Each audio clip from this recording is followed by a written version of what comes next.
thot, Selamu alaikum, kam një pyetje për hoxhën. Jam një nën me 3 djemë, të cilët i kam rritur me shumë mund dhe sakrificë.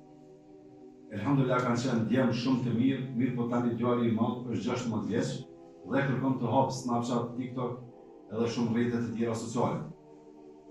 Më thot se të gjitha i kanë dhe nuk më dëgjon. Kërkon para pa nevojë dhe jam në hall.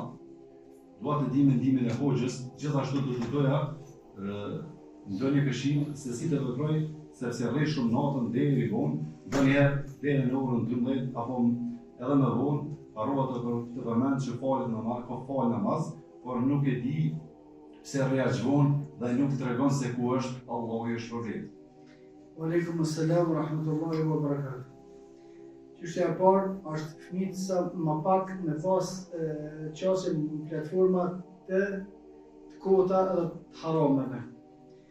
Nuk ka problem me pas që ato me cilat komunikojnë, me familje, në cilat është e mundur mbrojtja, në cilat nuk mundet me shfaq mendimin e vet edhe natyrën e vet kushdo, por vetëm ata që e lejon ti. Por vene ku folet kush mas aty s'do të me lën as fëmijët as majt as kërkush hiç.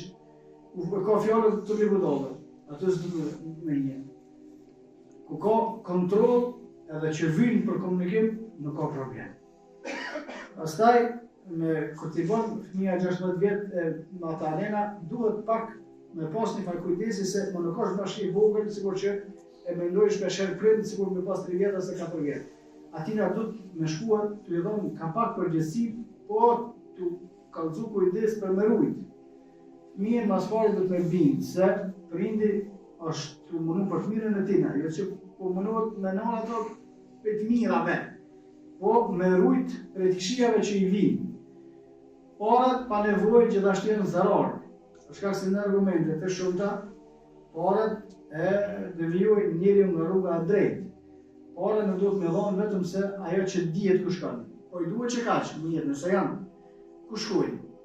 Nëse ka mbulesë për gjithë secilin dhe është e nevojshme, jepet. Nëse nuk është e nevojshme, s'do të më dhon.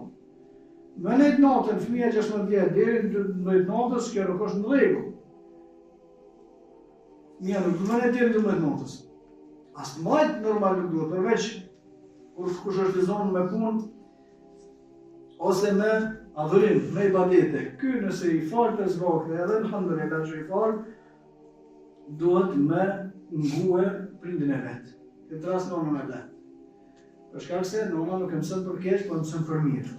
Edhe mos me bë veprime që e shqetësojnë nënën e vet. Në hadithin e saktë, pejgamberi sallallahu alaihi wasallam e thonë ai me të cilin janë të kënaqur prindit e tij, me atë është i kënaqur Allahu.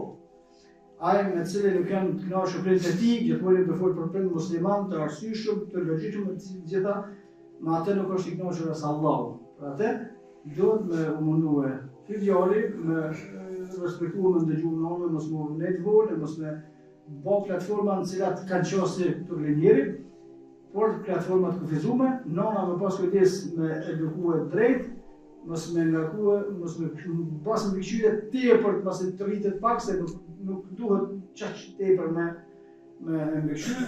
E kështu me gjetjen e mesafave, inshallah Allah subhanahu wa taala bën hajër, nëna me modo atjera, inshallah lutjet e saj pranohen, Allahu a'lam.